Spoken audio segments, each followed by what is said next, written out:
maison de Dieu, mais il y a de quoi prier Dieu. Il y a de quoi être content. On n'est pas dans une maison de funérailles, s'il vous plaît. Ayons la joie. Quand le Saint-Esprit arrive, vous savez, les apôtres, ils étaient unis. Ils étaient ensemble. Ils avaient les mêmes pensées. C'est pourquoi le Saint-Esprit est descendu et des lames de feu se sont posées sur leur tête. Parce qu'ils étaient un. Ils n'étaient pas divisés. Alléluia. Amen. EDC doit être un. Nous devrons agir en communauté, s'il vous plaît. Nous allons, comme on aime toujours un thème. Il y a un thème ici. Comment s'approcher de Jésus-Christ? Jésus-Christ, oui. Mais comment s'approcher de lui? Je vais dire un passage biblique ici, qu'on a toujours l'habitude de l'écouter, de l'entendre. Et c'est que nous mettons ce passage en exécution. Gros point d'interrogation. Nous allons partir dans Matthieu 11, au verset 28 à 30. Celui qui a la page, puisque j'ai un problème avec le verre, la lire et puis on va en parler. Matthieu 11, 28 à 30. On peut même continuer jusqu'à la fin. 31, je crois. Matthieu 11, verset 28. Venez à moi, vous tous qui êtes fatigués et chargés, je vous donnerai du repos. Prenez mon joug sur vous, recevez mes instructions, car je suis doux et humble de cœur, et vous trouverez du repos pour vos âmes, car mon joug est doux et mon fardeau est léger. Alléluia. Amen. Venez à moi, vous tous qui êtes fatigués et chargés. Oh, quel Dieu d'amour. Il ne nous a pas abandonnés. Il a dit, quand il nous a regardés, il a dit, venez à moi parce qu'il voit ton état d'âme. Vous tous qui êtes chargés et fatigués, ce matin, tu es chargé de quoi? Tu es fatigué de quoi? Je te pose cette question. Parce qu'il a regardé notre façon d'être. Il y a certains parmi nous qui ont cet atout-là. Quand il prie le Seigneur pour une solution, il abandonne. Il dit, mais mon Dieu ne me répond pas, je vais aller ailleurs. Ailleurs, le plus souvent, il y a ceux qui fréquentent encore les charlatans. Oh non, je m'en vais derrière la maison parler à mon grand-père, à ma grand-mère. Tout ça, c'est que tu fais en solo, là. Dieu voit. Parce qu'il sonde le cœur et les reins. Il connaît le nombre de cheveux de ta tête. Ce ne sont pas tes pensées qu'il ne connaît pas. Frères et sœurs, quand tu acceptes l'Éternel, il faut te donner à l'Éternel. L'Éternel ne veut pas des sous-marins, s'il vous plaît. Vous voyez comment il a toujours compassion. Il nous aime. Regardez, peut représenter Jésus-Christ sur la croix qui est en train de mourir pour toi et moi. Et qui va se ressusciter pour nous sauver. Qu'est-ce que tu en dis? Dieu dit, abandonnez les mauvaises voies. Venez à lui, vous qui êtes fatigués et chargés, je vous donnerai du repos. Le repos, ce n'est pas tu prends le vent, tu dors. Non. Il va donner la paix dans ton cœur. Alléluia. Amen. Il va donner la paix dans ton cœur. Le repos, c'est ça. Et quand il parle du joug, c'est quoi? C'est la parole, c'est lui. Et son fardeau est léger. C'est quoi? C'est commandement. Pour que ça réussisse, frères et sœurs, il y a deux choses à l'intérieur. Il y a le joug et le commandement qu'il nous donne. Le joug, c'est sa parole. La parole, c'est Dieu. Accrochons-nous à Dieu. Respectons sa parole. Respectons ses commandements. Et il agira. Alléluia. Amen. On ne se fatigue pas à l'œuvre de Dieu, s'il vous plaît. Laissons les dieux de hasard. Ça ne sert à rien. Il les a aussi créés. Mais ils ont été malins de faire autre chose à cause de l'argent. Alléluia. Amen. Dieu nous appelle tous. Nous devons venir à lui, nous qui sommes fatigués et chargés. Et il va nous donner du repos. son joug est léger. Et sa parole et les commandements. Ce n'est pas difficile.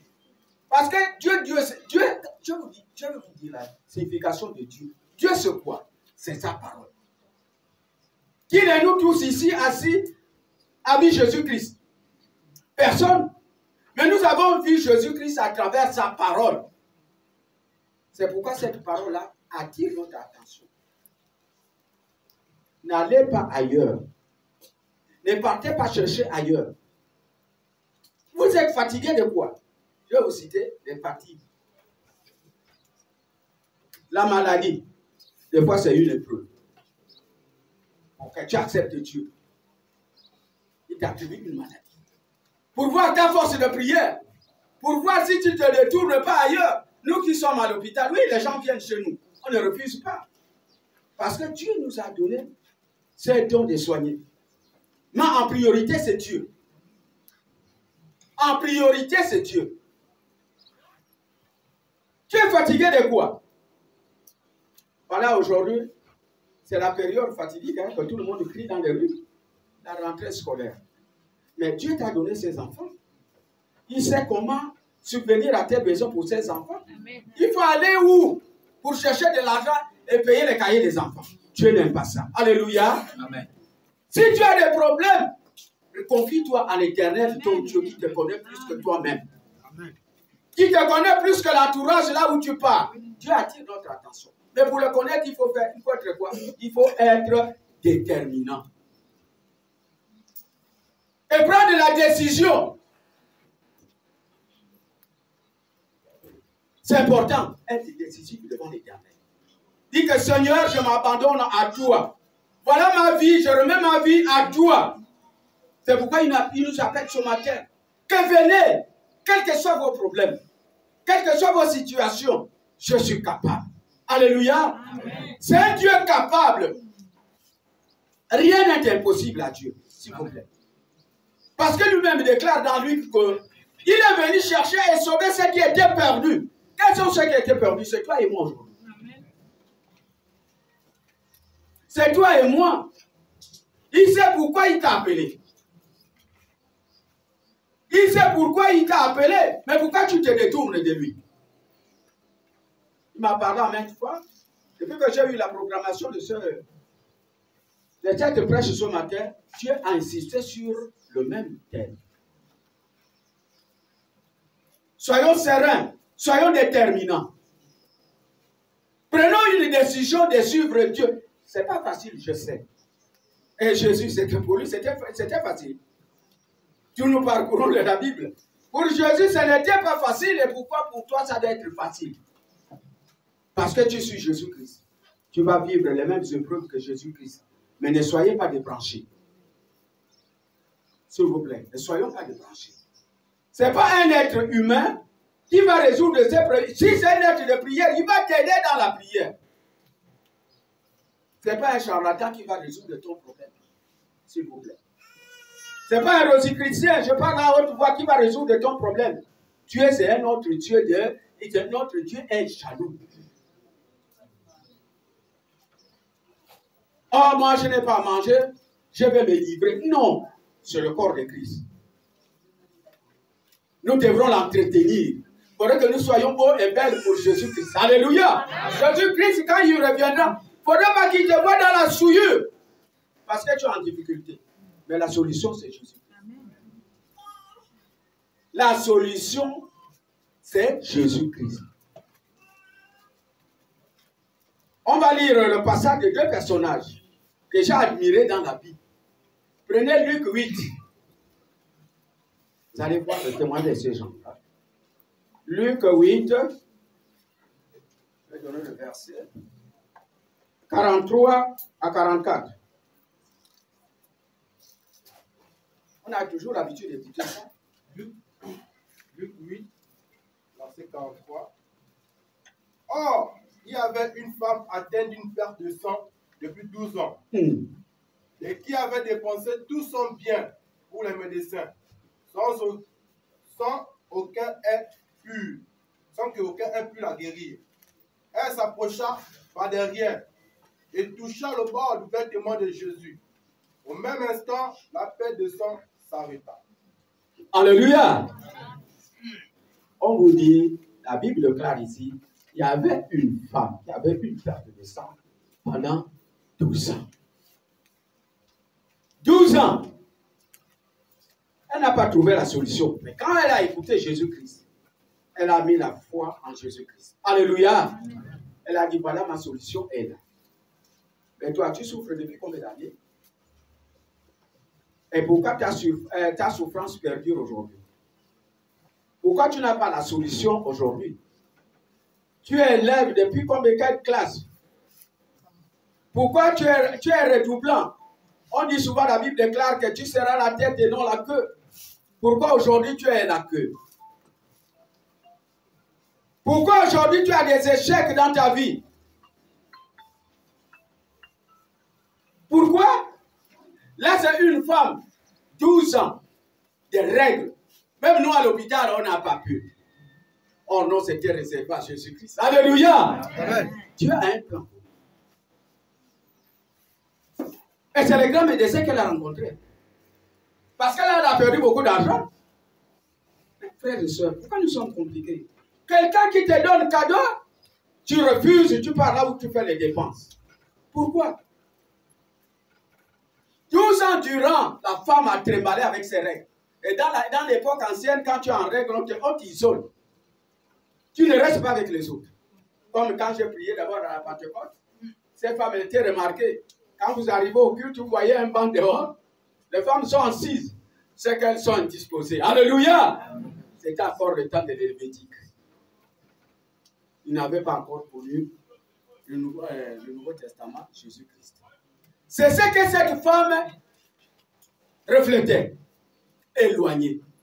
Mais quand elle a entendu parler de Jésus-Christ, on a dit que Jésus-Christ est la solution de tous les problèmes. Elle a dit, oh, qu'est-ce que je dois faire? Au départ, le caractère de cette femme, elle était timide. J'ai sondé les Écritures, cette femme était timide. Vous savez, la femme est timide, elle est là, elle ne réagit pas. Elle avait peur. Elle avait peur de la foule.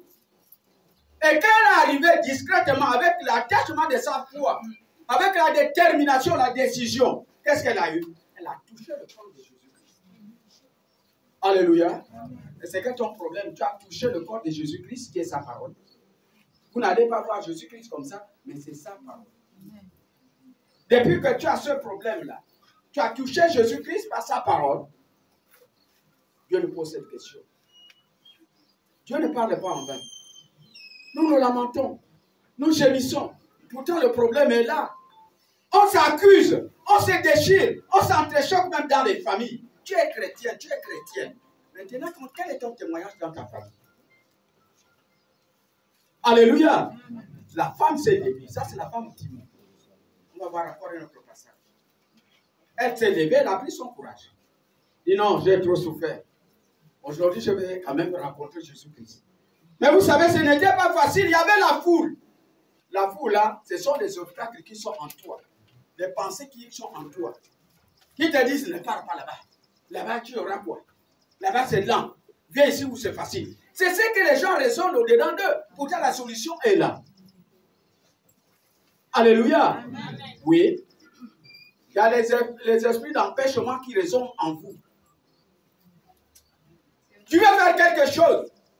Tu as vu l'esprit d'une oreille gauche. Moi, j'appelle ça l'oreille gauche. Parce que pour moi, l'oreille droite, c'est là où est Jésus-Christ. Alléluia. Là, c'est l'oreille gauche qui dit à l'état. Depuis quand tu pries là-bas, tu as eu quelle solution? On a entendu quelqu'un là-bas. Va le voir. Chez lui, c'est rapide. Alléluia. Chez lui, c'est rapide. Vous aimez la rapidité. Vous n'aimez pas attendre le temps de Dieu. Pourquoi? Pourquoi ça? Frères et sœurs, c'est un Dieu d'amour. Il n'oublie personne. Il a la solution de nos problèmes entre ses mains, quitte à toi d'être déterminé et décisif. Tu prends une décision qu'aujourd'hui je rencontre par Jésus-Christ, il va effacer mon problème. Alléluia. Amen. Lis l'autre passage. Dans le même Luc, ça c'est mon collègue, hein, il est médecin. Le docteur Luc. Je l'aime. Tu lis dans Luc 18, verset 38 à 40. Luc 18, 38. Et il cria, Jésus, fils de David, aie pitié de moi. Ceux qui marchaient devant le reprenaient pour le faire taire. Mais il criait beaucoup plus fort. Fils de David, aie pitié de moi. Verset 40. Jésus s'étant arrêté, ordonna qu'on lui amène. Et il fut approché. Alléluia. Voilà, c'est l'homme. L'homme est audacieux. Alléluia, de nature. Hein, les hommes, nous sommes audacieux. Je vais oser. L'homme n'a pas attendu comme la femme. La femme, avec la timidité, elle a attendu son temps. Mais l'homme en avait marre. L'homme a pris une décision. Il a crié. Jésus, fils de David. Attention à la différence. Quel Jésus? L'homme a crié. Jésus, fils de David. Et quel Jésus vous criez dans les quartiers? Quand vous détournez de Jésus-Christ, quel est le Jésus que vous criez? Mais le Jésus de charlatan, puisque vous ne trouvez pas la solution à votre problème, ça perd Dieu. Et la Bible déclare que les deux étaient guéris instantanément. À l'instant même, ils ont eu la guérison par eux. Ils ont ouvert le cœur. Ils ont mis la foi en Jésus-Christ. Que nous avons souffert. Nous avons souffert, il est temps, il est grand temps que nous trouvons la solution à notre problème, à notre maladie. Et l'homme n'a pas murmuré, s'il vous plaît. Quand tu en as marre d'un problème, même dans ta chambre, je vous le dis, le Saint-Esprit nous l'apprend. Il y a des moments où il faut crier. Il y a des moments où il faut crier quand tu en as marre. Oh Seigneur, je fais comment? C'est ce que l'homme l'a dit. Jésus, fils de David, parce qu'il en avait marre d'être aveugle.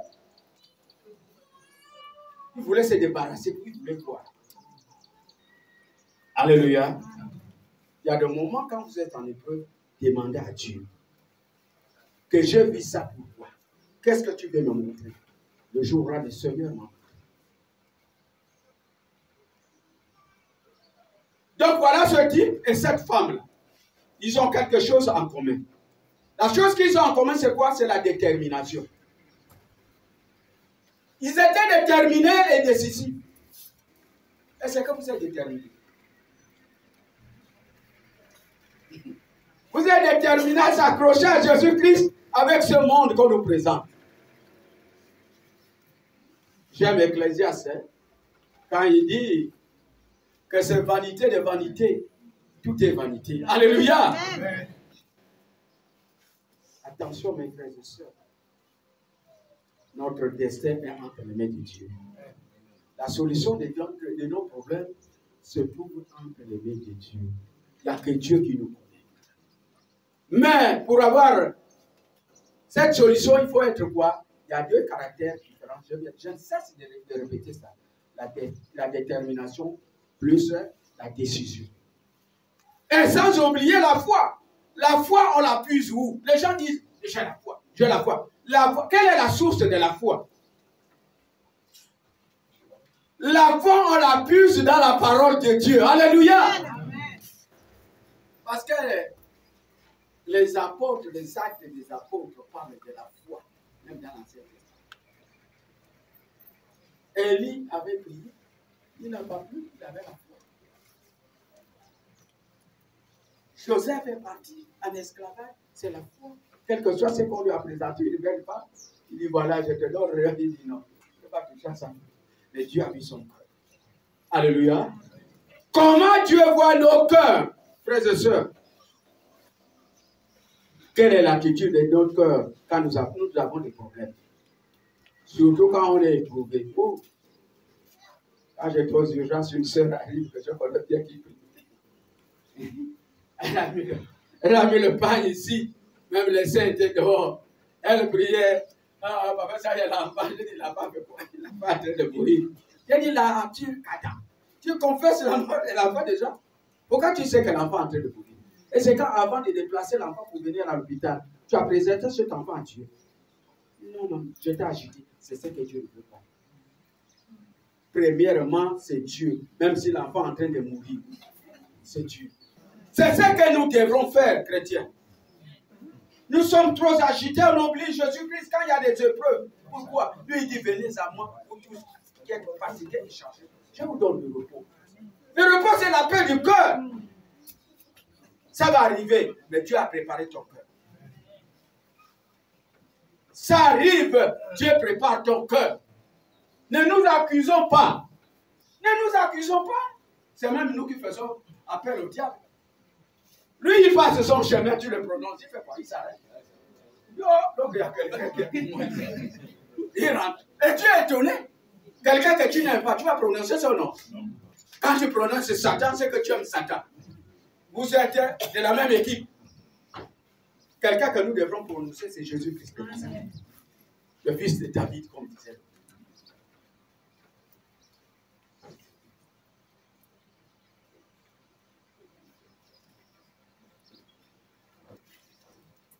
Voilà le thème qui nous a connus.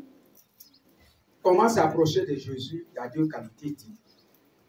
Tu t'approches de Jésus avec détermination, avec décision et avec la foi. Je disais que la foi, on la puise dans la Bible. Ce n'est pas par hasard. Parcourons la Bible. Les temps sont mauvais. Surtout pour nous chrétiens, les temps sont mauvais. Tout le monde nous quête. Tout le monde nous vise.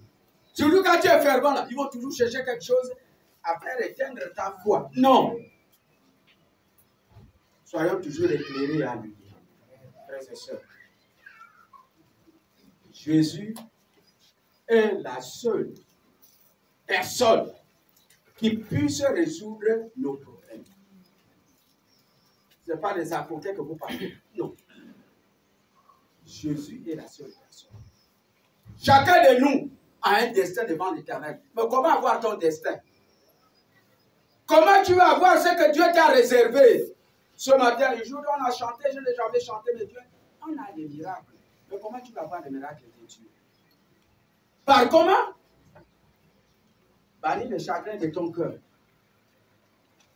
Bannis ce que tu avais avant. Parce qu'on dit, quand tu connais Dieu, tu deviens une nouvelle créature. Les choses anciennes sont passées, toutes choses sont devenues nouvelles. Ça devient la récitation. Mais vous êtes toujours dans les anciennes choses. Attends, vous faites ça. Dieu ne drague pas. On ne baratine pas Dieu. Vous faites ça, c'est pour baratiner Dieu. On ne baratine pas Dieu. Il faut être sincère avec Dieu. Il faut être sincère avec Dieu. Les obstacles de la vie, c'est quoi? C'est l'état de votre cœur. C'est ce qui compte, les obstacles de la vie, c'est l'état du cœur.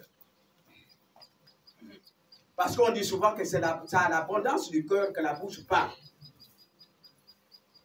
Lui-même, il a dit que quand tu détruis son temps, il va te détruire. Son temps, c'est son cœur. C'est là où il demeure. Frères et sœurs, voilà ce que le Seigneur nous a appris ce matin. Soyons fervents en Dieu. Soumettons-nous à Dieu. Soumettons-nous à Dieu, s'il vous plaît. Oh, quel Dieu d'amour. Quelqu'un qui meurt pour toi et moi. Sur la croix, représenté. Voyez un peu Jésus sur la croix. Et les épines, les injures. On lui fait même boire le vinaigre. Quelqu'un amène la sagaie, l'enfonce ici, l'eau jaillit de ses côtes. Mais c'est à cause de toi et moi. Mais il a dit, je ne pars pas pour toujours, il faudrait que je revienne dans la vie. Et il se ressuscite le troisième jour, qui n'a autre qu'aujourd'hui, que j'ai toujours qualifié, c'est le jour de son anniversaire. Alléluia. Amen. Vous ne voyez pas tout ce que Jésus a parcouru pour toi et moi. Ce charlatan-là, que tu vas voir. Mais il attend son argent. D'abord, il va même empirer ta situation pour que tu reviennes. Non, il empire, hein? Il appuie encore sur le bouton pour que tu viennes encore le voir. Parce que c'est sa source, c'est revenu. Si tu soignes définitivement, il va encore gagner où? Il est obligé de laisser un peu. Mais Jésus enlève tout. Alléluia. Amen. Quand tu arrives, Jésus enlève tout. Jésus enlève tout. Valère. Avant de réserve en Jésus-Christ. Oh, peuple de Dieu. Nous sommes merveilleux. Nous sommes merveilleux. On a choisi la bonne part. On a choisi la bonne part. Là où nous sommes là. C'est la bonne part. Tu as fait un bon choix. Parce que lui-même, il a dit, il y a deux choix. Soit la vie ou la mort. Si tu m'as choisi, tu as la vie. Alléluia. Amen. Nous avons la vie en Jésus-Christ. Alléluia. Amen. Voilà ce que le Saint-Esprit a mis en moi. Pour que nous puissions le partager ensemble. Que Dieu bénisse sa parole. Amen.